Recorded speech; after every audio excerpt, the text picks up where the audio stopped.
السلام علیکم میرے عزیز دوستو۔ ہر مومن متقی نہیں ہوتا، لیکن ہر متقی مومن ضرور ہوتا ہے۔ میرے بھائیوں، تقوی کیا ہے؟ تقوی خود کو گناہوں سے بچانا ہے۔ مومن تو وہ بندہ ہوگا جو اللہ پر، اس کے رسولوں پر، اس کی کتابوں پر، آخرت کے دن پر ایمان رکھتا ہو۔ لیکن میرے بھائیوں، یہ جو متقی ہے، یہ ان سب چیزوں پر ایمان رکھنے کے ساتھ ساتھ اعمال صالحہ بھی کرتا ہے اور خود کو گناہوں سے بچاتا ہے، اس لیے کہ جب کل قیامت کے روز اس کے اعمال صالحہ اللہ رب العالمین کے حضور پیش ہوں تو وہ خراب نہ ہوں، کیونکہ اس نے خود کو گناہوں سے بچایا ہوا ہوگا۔ میرے عزیز دوستو، یہ اعمال صالحہ کیوں خراب ہو جاتے ہیں؟ میرے بھائیوں، ایک شخص 60 برس تک نماز پڑھتا رہتا ہے، لیکن اس کی ایک بھی نماز قبول نہیں ہوتی۔ وجہ کیا ہے؟ اس نے نماز سیکھ کر نہیں پڑھی۔ نماز کا نہ سیکھنا یہ بھی گناہ ہے، ایک مستقل عبادت۔ اس کو اگر ہم نہیں سیکھیں گے تو کیا کریں گے؟ میرے بھائیوں، سب کی دیکھا دیکھی عمل کرتے رہنا، اس میں یہ تو ٹھیک ہے کہ عمل ہو جاتا ہے، لیکن وہ عمل قبول بھی ہوتا ہے یا نہیں، اس کے لیے بھی ہمیں فکر کرنی چاہیے۔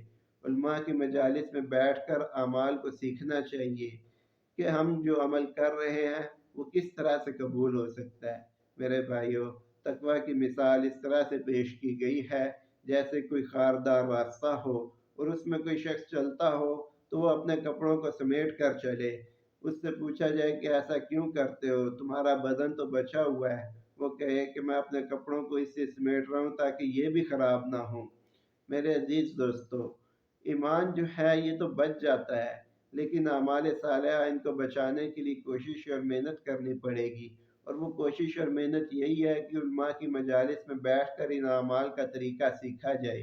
میرے عزیز دوستو، اس میں کامیابی ہے کہ ہم جس وقت اللہ کے حضور پیش ہوں تو ہم مومن ہوں، متقی ہوں، ہمارے اعمال جو ہیں وہ اللہ کی رضا والے اعمال ہوں۔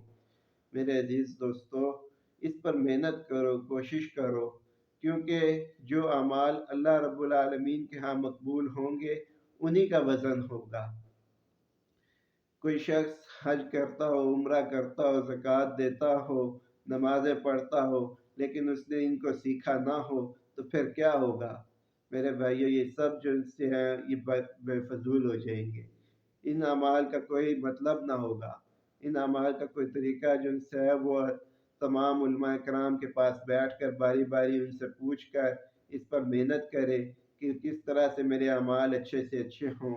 اللہ رب العالمین اس پر بہت زیادہ خوش ہوتے ہیں کہ دیکھو میرا بندہ جو ہے میرے دین کا علم سیکھنے کے لیے محنت کر رہا ہے۔ جس وقت دین کا علم سیکھنے کے لیے بندہ قدم اٹھاتا ہے تو اللہ رب العالمین پہلے قدم پر اس سے راضی ہو جاتے ہیں اور اس کے گناہوں کو معاف فرما دیتے ہیں۔ پھر جس طرح سے یہ دین کا علم سیکھنے کے لیے محنت کرتا ہے اس طرح سے اس کے درجات بلند ہوتے چلے جاتے ہیں، اس کے اعمال جیسے درست ہوتے جاتے ہیں اسی طرح سے اس کے اعمال کا وزن بڑھتا چلا جاتا ہے۔ میرے بھائیوں، اس کی محنت فکر ہم نے آج اسی دنیا میں رہ کر کرنی ہے۔ ہمارے اعمال آقا کریم صلی اللہ علیہ وسلم کے طریقے کے مطابق ہوں گے تو ہم کامیاب ہوں گے۔ میرے بھائیوں، اس کے لیے زیادہ سے زیادہ محنت کرو، کوشش کرو، علماء کی مجالس میں بیٹھو اور اپنے دل کو نرم کرو اللہ رب العالمین کے ذکر سے، کہ جب دل نرم ہوتا ہے تو اعمال کرنے میں آسانی ہوتی ہے۔ میرے بھائیوں، اللہ رب العالمین پر کچھ لوگ الزام لگاتے ہیں کہ اللہ نے توفیق نہیں دی۔ میرے بھائیوں، یہ جو بندے کا جسم ہے یہ اللہ رب العالمین کی توفیق ہی تو ہے کہ اللہ رب العالمین نے ہاتھ پاؤں دیے، آنکھیں دیں، کان دیے، یہ اللہ رب العالمین کی نعمت ہے، اور جو دماغ دیا یہ اللہ رب العالمین کی توفیق ہے۔ میرے بھائیوں، کسی دیوانے مجنون پر اللہ نے نماز فرض نہیں کی، لیکن جس کو دماغ دیا ہے، جس کو عقل دی ہے، اس پر نماز فرض ہے۔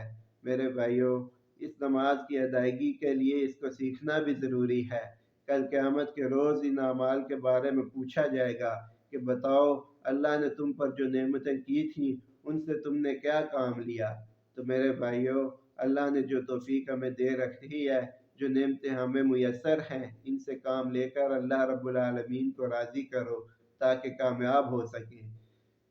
آپ لوگ میرے ساتھ دیکھتے رہیے یوٹیوب پر میری آواز 87۔ السلام علیکم۔